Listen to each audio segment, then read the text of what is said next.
नमस्कार, मैं हूं आपके साथ मयंक। देखिए, एक बार फिर एक ऐसी खबर आई है ईरान से जो सब तरफ सुर्खियों में है और इस खबर को लेकर एक बार फिर तरह तरह के कयास लगाए जा रहे हैं और फिर खबर यही है, सवाल वही है कि क्या ईरान ने छोटा परमाणु परीक्षण किया है। अब ऐसा क्यों कहा जा रहा है, एक बार फिर ये सवाल क्यों पूछा जा रहा है कि क्या ईरान ने एक मिनी लेवल पे जो है किसी तरह का परमाणु परीक्षण किया है, इस तरह की बात क्यों हो रही है, इस पे चर्चा करते हैं। देखिए, कल एक घटना हुई ईरान के बुशर में। बुशर जो शहर है ईरान का, वहाँ पे दो धमाके सुनाई दिए गए और इन धमाकों के बाद 3.9 लेवल का रिक्टर स्केल पर भूकंप के झटके मापे गए ईरान में। और उसके बाद इस तरह की खबरें अचानक से फैलने लगी कि क्या ये ईरान का कोई मिनी न्यूक्लियर टेस्ट था।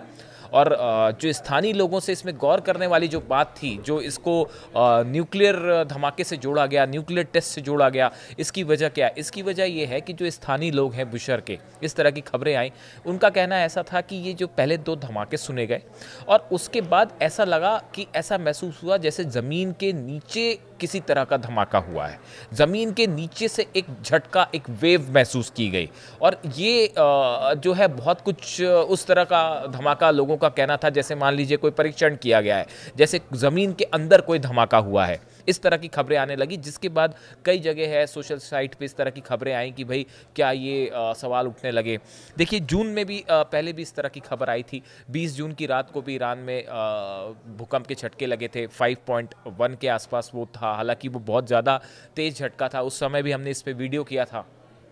और चूंकि बार बार दर्शक ये सवाल पूछते हैं कि क्या ये परमाणु परीक्षण तो नहीं था, हमने उस समय आपको बताया था कि जो उस समय धमाका हुआ था उसमें उसको मापने के लिए एक एस वेव होती है, एक पी वेव होती है। ये थोड़ा सा टेक्निकल टर्म है कि कोई धमाका जो है, भूकंप जो है, अगर कोई भूकंप आता है, वो भूकंप जो आया है वो क्या न्यूक्लियर किसी ब्लास्ट की वजह से आया है, न्यूक्लियर टेस्ट की वजह से आया है, या फिर वो एक नेचुरल भूकंप है। इसको जानने के लिए एस वेव और पी वेव, दो तरह की वेव्स बनती हैं और इनका मेजरमेंट किया जाता है, जिससे ये पता चल जाता है कि ये नेचुरल कोई घटना थी या ये किसी तरह का धमाका था और न्यूक्लियर ब्लास्ट था।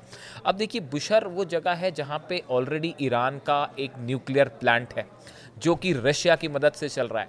दूसरा, यहाँ पे एक बड़ा एयरबेस है। जिस जगह पे ये धमाके हुए और जहाँ ये भूकंप के झटके महसूस किए गए, ये उस एयरबेस के बेहद करीब बताए जा रहे हैं। इसलिए ये चर्चा छिड़ गई कि क्या ये किसी तरह का परमाणु परीक्षण तो नहीं था। इस बारे में देखिए, कुछ नहीं कहा गया ईरान की तरफ से। ईरान के राष्ट्रपति चीन में थे उस समय जबकि ये घटना है। पेजेश्कियान जो वहाँ पे थे और वो बीजिंग में थे और शी जिनपिंग से और किम जोंग उन से उनकी मुलाकात चल रही थी चाइना में। उस दौरान ये घटना घटी ईरान में। अब देखिए, ये तो एक बात हुई।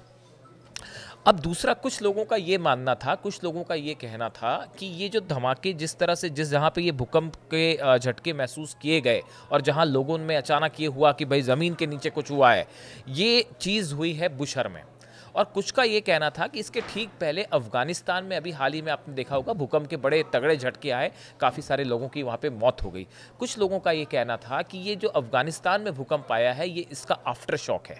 आफ्टर इफेक्ट्स होते हैं, आफ्टर शॉक्स होते हैं। एक बड़ा भूकंप आता है, उसके बाद छोटे छोटे कई भूकंप के झटके आते हैं, ये उसका झटका है। लेकिन एक गौर करने वाली बात आप देखिए, अफगानिस्तान की सीमा ईरान से जहाँ पे लगती है, बुशर उससे काफ़ी दूर है। ऐसा नहीं हो सकता कि वहाँ पे अफगानिस्तान की सीमा पे जो है, ईरान और अफगानिस्तान की सीमा पे अगर भूकंप का केंद्र है या अफगानिस्तान से झटके महसूस हो रहे हैं तो वो बीच के ईरान में ना पड़े और वो बुशर के आसपास होने जाएं। ये ऐसा जनरली नहीं होता। तो अब इसको लेकर जो कई एक्सपर्ट्स हैं, वैज्ञानिक हैं, जिनका ये कहना है, अभी इस बारे में देखिए कोई दावा नहीं किया गया है, लेकिन एक कुछ एक्सपर्ट्स का ये कहना है और इस तरह की डिस्कशन सोशल मीडिया पे चलते हैं अक्सर कि एक बात तो तय है कि ईरान जो है वो अपना न्यूक्लियर बॉम्ब बनाने के बेहद करीब है। और कुछ लोगों का ऐसा दावा है, कहना है कि हो सकता है ईरान मिनी न्यूक्लियर टेस्ट कर रहा हो या करने का की उसकी तैयारी पूरी है। और हो सकता है कि इस तरह के जो ब्लास्ट हैं वो हो सकता है इसका भी नतीजा हो। देखिए, जब आप एक फुल फ्लेजेड न्यूक्लियर टेस्ट करते हैं तो वो बड़े पैमाने पर होता है, उसको आसानी से पता किया जा सकता है, उसको आप ट्रेस डाउन कर लेते हैं। क्या छोटे लेवल पे अपने रेडिएशन को चेक करने के लिए, या यूरेनियम का एनरिचमेंट लेवल कितना एक्यूरेट है, उससे क्या कितना सक्सेसफुल हो सकता है ये पूरा ब्लास्ट, इसको चेक करने के लिए क्या मिनी लेवल पे कोई परमाणु परीक्षण हो सकता है, इसको लेकर भी अलग अलग राय चल रही हैं। अब देखिए इसी बीच में IAEA की एक रिपोर्ट आई है। ये IAEA अंतर्राष्ट्रीय एजेंसी है जो कि ईरान के न्यूक्लियर साइट्स पे विजिट करके पता लगाती है कि भाई यहाँ पे कितना कार्यक्रम आगे बढ़ रहा है, ईरान का प्रोग्राम आगे तो नहीं बढ़ रहा है, इस तरह की बातें हैं। तो इनकी एक गोपनीय रिपोर्ट आई जो कि यूनाइटेड नेशंस के कई सदस्यों देशों को दी गई है। इस बात में इसमें ये बताया गया, इस रिपोर्ट में खुलासा हुआ है कि जून में जब वॉर चल रहा था इसराइल और ईरान का, उस समय की ये एक रिपोर्ट सामने आई है और उसमें ये बताया गया कि जून के महीने में, एक महीने के अंदर, देखिए इसमें कहा है according to IAEA as of June 13, 2025 Iran held 440.9 kilogram of uranium enriched up to 60%। इसमें यह कहा गया कि जून के महीने में, 13 जून की ये रिपोर्ट है कि 13 जून तक ईरान के पास 440.9 किलोग्राम एनरिच्ड यूरेनियम है जो कि 60% तक एनरिच है।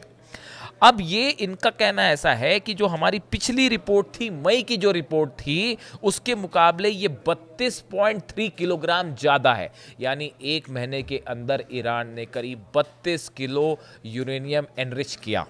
ये IAEA का दावा है। देखिए ये इस बात को बताता है कि ईरान बहुत तेज़ी से, देखिए इस तरह की खबरें हैं पहले भी कि ईरान जो है वो न्यूक्लियर बॉम्ब बनाने के बेहद करीब है। और ये रिपोर्ट अगर सही है तो देखिए 60% आपके पास एनरिच्ड यूरेनियम है, ये IAEA खुद कह रहा है।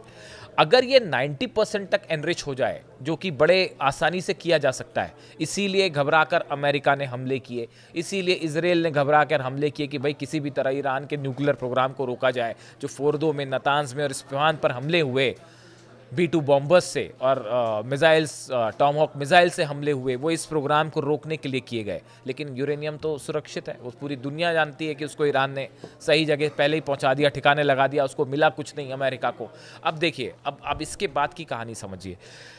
ये जो यूरेनियम, एनरिच्ड यूरेनियम है, जो अगर सही दावा है IAEA का कि एक महीने के अंदर 32 किलो यूरेनियम का भंडार ईरान का बढ़ा, तो आप अंदाज लगाइए कि कितनी तेज़ी के साथ ये प्यूरिफाई हो सकता है और कितने करीब है ईरान न्यूक्लियर बम बनाने के। इन सूरत में अमेरिका बार बार ये दबाव डाल रहा है कि IAEA का फुल इंस्पेक्शन वहाँ शुरू हो जाए, ईरान का जो परमाणु कार्यक्रम है उसको पूरी तरह से, एनरिचमेंट को पूरी तरह से रोक लिया जाए। बार बार इसके कि ईरान का ये कहना है कि हमारा फंडामेंटल राइट है, हमारा सॉवरेन, हम एक सॉवरेन कंट्री है, इलेक्ट्रिसिटी के लिए हमारी ज़रूरत है, मेडिकल पर्पसेस के लिए हमारी ज़रूरत है, लाइट के लिए हमारी ज़रूरत है, हम इसको कंटिन्यू करना चाह रहे हैं। टॉक्स करने के लिए भी ईरान राजी है, लेकिन उसके बाद भी यूरोपियन कंट्रीज स्नैपबैक सैंक्शंस लगाने की कोशिश में है। मिसाइल प्रोग्राम, अभी जो नया खुलासा अली लारिजानी साहब ने किया कि भाई अमेरिका जो है उसका मूल मकसद है ईरान के मिसाइल प्रोग्राम को रोकना। इसराइल को शायद डर हो इस बात का कि जो पिछली बार हमले हुए, ऐसे ही हमले अगर आगे हो गए तो क्या होगा। इसराइल जो है, जो हमने देखा जो मिसाइल्स गिरी, अब की बार तो ईरान का दावा है कि इससे भी ज़्यादा मिसाइल्स बन गई हैं, ज़्यादा स्पीड के साथ और ज़्यादा आधुनिक टेक्नोलॉजी के साथ ईरान के पास मिसाइलें आ गई हैं।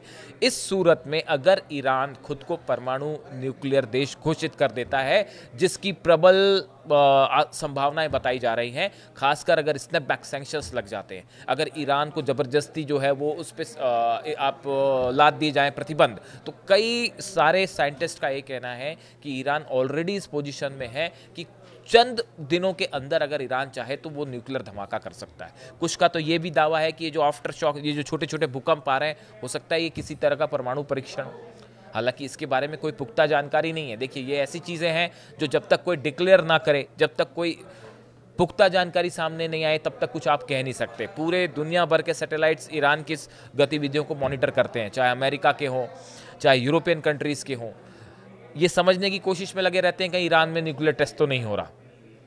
किम जोंग उन हाल ही में मिले पेजिशकियान साहब से, राष्ट्रपति ईरान के, और वो पहले ही कह चुके हैं किम जोंग उन को ईरान को फ़ौरन न्यूक्लियर टेस्ट करना चाहिए, आप दबाव में मत आइए, फ़ौरन न्यूक्लियर टेस्ट करिए। इन सूरत में ये जो भूकंप है जिसको लेकर सबसे ज़्यादा चर्चा हो रही है कि क्या ये किसी तरह का मिनी न्यूक्लियर टेस्ट था, क्योंकि जब आप कोई डिवाइस यूज़ करते हैं, चाहे फिशन डिवाइस हो या फ्यूज़न डिवाइस हो, उसका एक छोटे रूप में आजकल देखिए उसको टेस्ट करने के लिए आपको एक बड़ा फुल फ्लेजेड ब्लास्ट की ज़रूरत नहीं है। अब तो लैब टेस्ट भी होता है, यानी कि आप एक कंप्यूटर पे ही जो है वो पूरा आकलन कर लेंगे कि आपका परमाणु परीक्षण जो है वो कितना सक्सेसफुल है या नहीं है। कंप्यूटर लेवल पे ही वो टेस्ट हो जाते हैं। तो हो सकता है, कई लोगों का ये कहना है, कई एक्सपर्ट्स का ये कहना है जो न्यूक्लियर मामले के जानकार हैं, वो बताते हैं कि कहीं ऐसा तो नहीं कि ये छोटे छोटे स्तर का टेस्ट है, जो ईरान कुछ छोटे न्यूक्लियर बॉम्ब्स डेवलप कर रहा हो या उसकी एक्यूरेसी टेस्ट करने के लिए। हालांकि देखिए, इस बारे में कोई पुख्ता जानकारी नहीं है। I am repeating it again कि किसी एजेंसी ने नहीं कहा है कि ये टेस्ट है। इस तरह की बातें अभी सिर्फ चर्चाओं में ही है। ईरान की तरफ से इस बारे में कुछ नहीं कहा गया है। कई इंटरनेशनल एजेंसीज हैं जो ये मॉनिटर करती हैं कि ये क्या कोई न्यूक्लियर टेस्ट तो नहीं था, उनकी तरफ से भी कुछ नहीं कहा गया है। पिछली बार जो भूकंप आया था उसमें ये कहा गया था कि नहीं, ये नॉर्मल अर्थक्वेक की घटना है। इस बार इसे अफगानिस्तान से जोड़ा जा रहा है, लेकिन अफगानिस्तान और बुशर में बहुत अंतर है, दूर है बहुत ज़्यादा। बीच में भूकंप ना आए और इधर भूकंप आ जाए, ये थोड़ा सा बात जम नहीं रही। इस सूरत में एक बार फिर इस पे चर्चा है कि क्या ईरान ने न्यूक्लियर टेस्ट किया है, क्या ईरान आने वाले दिनों में न्यूक्लियर टेस्ट करेगा। और इसी बात को लेकर एक और बड़ी खबर यह है कि इजराइल जो है एक बार फिर बड़े अटैक की तैयारी में जुट चुका है ईरान के ऊपर। ऐसी एजेंसीज को खबर मिली है, ईरान की तरफ से सोर्सेज से ये खबर आई है कि ईरान इस बात को समझ रहा है कि इजराइल जो है वो कभी भी एक बड़ा हमला कर सकता है, खासकर इस स्थिति में जब न्यूक्लियर टॉक्स पूरी तरह से फेल हो गई है, 6 दौर की बात फेल हो गई है और यूरोप जो है वो सैंक्शंस लगाने जा रहा है। इस सूरत में एक आपको ऐसा लग सकता है कि सीज फायर है, ईरान की तरफ से कहा गया अगर जवाब कोई भी हमला हुआ, इस बार वो जवाब होगा कि इजराइल देखता रह जाएगा। इस सिचुएशन में ये खबर बेहद अहम हो जाती है कि ईरान ने क्या कोई न्यूक्लियर परीक्षण किया है, या इसको लेकर तमाम दुनिया की नज़रें लगी हुई हैं कि ईरान का न्यूक्लियर प्रोग्राम अब किस तरफ आगे बढ़ता है। इससे जुड़ी जो भी जानकारी होगी वो हम आप तक पहुंचाएंगे। Thank you so much.